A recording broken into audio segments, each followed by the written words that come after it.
ইতিহাস শিক্ষা কেন্দ্রের সকলকে স্বাগত। আজ আমরা উচ্চ মাধ্যমিক অর্থাৎ দ্বাদশ শ্রেণীর প্রথম অধ্যায়ের একটি গুরুত্বপূর্ণ টপিক অতীতের উত্তরাধিকার। এই অতীতের উত্তরাধিকার সম্পর্কে দেখতে গিয়ে আমরা ঔপনিবেশিক ইতিহাস নির্মাণ বা ঔপনিবেশিক ইতিহাস চর্চা সম্পর্কে আলোচনা করব। ইতিহাস হলো দেশ, কাল ও মানুষের কাহিনী। ইতিহাস রচনার ক্ষেত্রে ঐতিহাসিক ও তার মনোভাব অত্যন্ত গুরুত্বপূর্ণ বিষয়, কেননা ঐতিহাসিকরাই তাদের নিজস্ব দৃষ্টিভঙ্গিতে তথ্য নির্বাচন করেন, ঘটনাবলী সাজান, বিষয়বস্তু ব্যাখ্যা করেন এবং ইতিহাস রচনা করেন। ঐতিহাসিকদের ব্যাখ্যায় পার্থক্য। বিভিন্ন ঐতিহাসিক পৃথক পৃথক মনোভাব নিয়ে কাজে নামেন বা তাদের মনোভাব সবারই আলাদা, আমাদেরও যেমন মনোভাব আলাদা। তাই কি হয় না, একই বিষয় নিয়ে দুজন লেখা লিখলে তাদের লেখা বা গ্রন্থটা অবশ্যই আলাদা হয়। ঐতিহাসিকদের হাতে প্রতিনিয়তই নতুন নতুন তথ্য আসে বলে ইতিহাস সর্বদা পরিবর্তনশীল হয়। এই জন্য পলাশির যুদ্ধ সম্পর্কে পরস্পর বিরোধী ব্যাখ্যা উপস্থাপনা করে ইংরেজ ঐতিহাসিক এস.সি. হিল সিরাজদৌল্লাকে এবং ভারতীয় ঐতিহাসিক ব্রিজেন গুপ্ত ইংরেজদের দায়ী করেছেন। অর্থাৎ নিজেদের মনোভাব থেকে তারা পলাশি যুদ্ধের জন্য একজন ইংরেজ ঐতিহাসিক এস.সি. হিল তিনি সিরাজদৌল্লাকে দায়িত্ব করছেন। স্বাভাবিকভাবে তিনি ইংরেজদের পক্ষপাতিত্ব করবেন, এটা আমরা মেনে নিতে অসুবিধা নেই যে উনি ইংরেজেরই কথা বলবেন। আবার একজন ভারতীয় ঐতিহাসিক ব্রিজেন গুপ্ত তিনি বলছেন না, সিরাজদৌল্লার কোনো দায়িত্বই নেই বা গুরুত্ব এখানে নেই, উনি যুদ্ধ চাননি, যুদ্ধটা হয়েছে ব্রিটিশদের জন্যই বা ইংরেজদের জন্যই। এরূপ প্রচুর মতপার্থক্য লক্ষ্য করা যায়। ইতিহাসের এরূপ পৃথক পৃথক ব্যাখ্যার জন্যই হয়তো আগাথা ক্রিস্টি নামক উপন্যাসে একটি ছোট মেয়ে তার স্কুলের অভিজ্ঞতা বর্ণনা করতে গিয়ে ইতিহাস সম্পর্কে বলেছেন, এত রকমের বাজে জিনিসও পড়ানো হয় যেমন ইতিহাস, প্রত্যেক বইতে পৃথক বর্ণনা। এই জন্য ঐতিহাসিক ইএইচকার বলেছেন, ইতিহাসের পাঠ শুরু করার আগে ঐতিহাসিককে জানুন।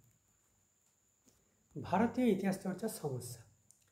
ঐতিহাসিকদের দৃষ্টিভঙ্গি ও ব্যাখ্যা সংক্রান্ত পার্থক্যের জন্য ভারতের ইতিহাস চর্চার ক্ষেত্রে যথেষ্ট কিন্তু সমস্যার সৃষ্টি হয়েছে। ইংরেজ ঐতিহাসিকরাই সর্বপ্রথম ভারতের আধুনিক ইতিহাস চর্চা শুরু করেন। যেহেতু ভারতের রাজনৈতিক আধিপত্য বিস্তার এবং অর্থনৈতিক শোষণ চালানোই সাম্রাজ্যবাদী ইংরেজদের প্রধান লক্ষ্য ছিল, সেহেতু অতীত তাদের কাছে অবান্তর। অতীতে কী ছিল, কেমন ছিল সেটা তারা অত জানতে চায়নি। বর্তমানেই তাদের কাছে একমাত্র সত্য। তাই ইংরেজরা বিজেতার দৃষ্টিভঙ্গি নিয়ে ভারতের ইতিহাস রচনা করেন।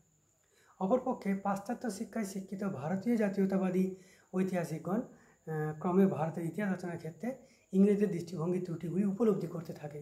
ফলে ভারতীয় ঐতিহাসিকগণ ইংরেজদের চেয়ে পৃথক দৃষ্টিভঙ্গি নিয়ে ভারতের ইতিহাস চর্চা শুরু করে।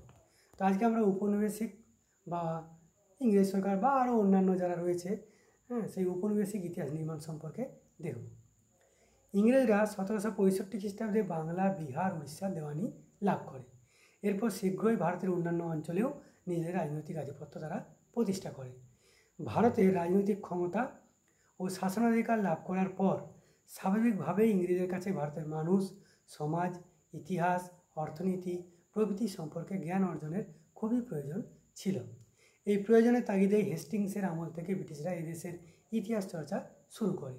তাদের ইতিহাস চর্চায় তুলে ধরা হয় যে ভারতের অতীত সমাজ ও সভ্যতা একবারে ইউরোপের বিপরীত। স্বৈরতান্ত্রিক তত্ত্ব। প্রথম থেকেই শ্বেতাঙ্গ জাতির শ্রেষ্ঠত্বের মানসিকতা নিয়ে ব্রিটিশ ঐতিহাসিকগণ ভারতের ইতিহাস চর্চা শুরু করেন। প্রথম দিকের রচনাগুলিতে প্রাচ্যদেশীয় স্বৈরতন্ত্র প্রতিফলিত হয়। তাতে তুলে ধরা হয় যে ভারতের আইনের শাসনের অস্তিত্ব বা প্রজার কোনো অধিকার নেই। এই দৃষ্টিভঙ্গি নিয়ে আলেকজান্ডার ডাও 1770 খ্রিস্টাব্দে রচনা করলেন হিস্ট্রি অফ হিন্দুস্তান। এই গ্রন্থে তিনি বলেন যে ভারতীয় ইতিহাসের অন্যতম বৈশিষ্ট্য হল স্বৈরতন্ত্র, অর্থাৎ এই সময় যিনি রাজা ছিলেন বা যিনি শাসন করতেন তিনি যা বলতেন তাই, প্রজা বা অন্য কারোর কোনো অধিকার ছিল না। এই সময় রবার্ট ওম ভারতের ইতিহাস বিষয়ে দুটি খণ্ডে একটা গ্রন্থ রচনা করেছিলেন। Asiatic society. প্রাচ্যবিদ্যা চর্চা এবং ভারতের অতীত ইতিহাস চর্চার উদ্দেশ্যে সর্বপ্রথম ভারতের ইংরেজ শাসক লর্ড ওয়ারেন হেস্টিংস উদ্যোগ নিয়েছিলেন। প্রাচ্যবিদ্যা চর্চার উদ্দেশ্যে এই হেস্টিংসের উদ্যোগেই উইলিয়াম জোন্স 1784 খ্রিস্টাব্দে কলকাতায় এশিয়াটিক সোসাইটি বলে একটা প্রতিষ্ঠান স্থাপন করেছিলেন। এই প্রতিষ্ঠানের উদ্দেশ্যই কী ছিল না, ভারতের ইতিহাস সম্পর্কে গবেষণা এবং গবেষণামূলক পত্রিকা প্রকাশ করা। খ্রিস্টান মিশনারিদের উদ্যোগ। ইউরোপ থেকে ভারতে আগত খ্রিস্টান মিশনারিরা ভারতীয় ভাষা ও ইতিহাস চর্চায় গুরুত্বপূর্ণ উদ্যোগ নেয়। ভারতের ইতিহাস চর্চার উদ্দেশ্যে জেসুইট পাদ্রীরা অষ্টাদশ শতকে সংস্কৃত ভাষা চর্চা শুরু করেন। উইলিয়াম কেরি, মার্সম্যান ও ওয়ার্ডের প্রচেষ্টায় শ্রীরামপুরে 1800 খ্রিস্টাব্দে ব্যাপটিস্ট মিশন প্রতিষ্ঠিত হয়। উইলিয়াম কেরি ইতিহাস বালা নামে একটি গ্রন্থ রচনা করেন। তারপরে কর্মচারীদের প্রশিক্ষণ কলেজ। ভারতে ব্রিটিশ কর্মচারীদের ভারতীয় ভাষা ও ইতিহাস শিক্ষা দেওয়ার উদ্দেশ্যে ভারতের ইংরেজ শাসক লর্ড ওয়েলেসলি 1800 খ্রিস্টাব্দে কলকাতায় ফোর্ট উইলিয়াম কলেজ প্রতিষ্ঠা করেন। এই কলেজের অধ্যাপক রামরাম বসু তিনি কী করেন, প্রতাপাদিত্য চরিত্র এবং মৃত্যুঞ্জয় বিদ্যালঙ্কার রাজাবলী নামে দুটো গ্রন্থ রচনা করেন। পরবর্তীকালে ফোর্ট উইলিয়াম কলেজ তুলে দিয়ে ভারতের ব্রিটিশ কর্মচারীদের প্রশিক্ষণের উদ্দেশ্যে ইংল্যান্ডে একটা কলেজ স্থাপন করা হয়, যেটার নাম হেইলেবেরি কলেজ। জেমস মিলের রচনা। ভারতের ইতিহাস রচনায় ঔপনিবেশিক ঐতিহাসিকদের মধ্যে সবচেয়ে উল্লেখযোগ্য যাকে মনে করা হয় তিনি হলেন জেমস মিল। 1817 খ্রিস্টাব্দে হিস্ট্রি অফ ব্রিটিশ ইন্ডিয়া গ্রন্থে 3টি খণ্ডে এই গ্রন্থে ভারতের ইতিহাস তিনি রচনা করেন। ভারত বিদ্বেষী মিল মানে ভারতকে তিনি ঘৃণা করতেন বা তিনি ভারতকে সহ্য করতে পারতেন না, তাই তাকে বলা হয় যে ভারত বিদ্বেষী জেমস মিল তার ইতিহাস গ্রন্থে ভারতীয়দের রাজনৈতিক মূল্যবোধহীন একটি বর্বর জাতি হিসেবে তুলে ধরেছেন। মিলের লেখা ইতিহাস গ্রন্থ অত্যন্ত জনপ্রিয়তা লাভ করেছিল। হেইলেবেরি কলেজে তার বই পাঠের জন্য নির্দিষ্ট করা হয়েছিল। হিন্দু মুসলিম বিভাজন।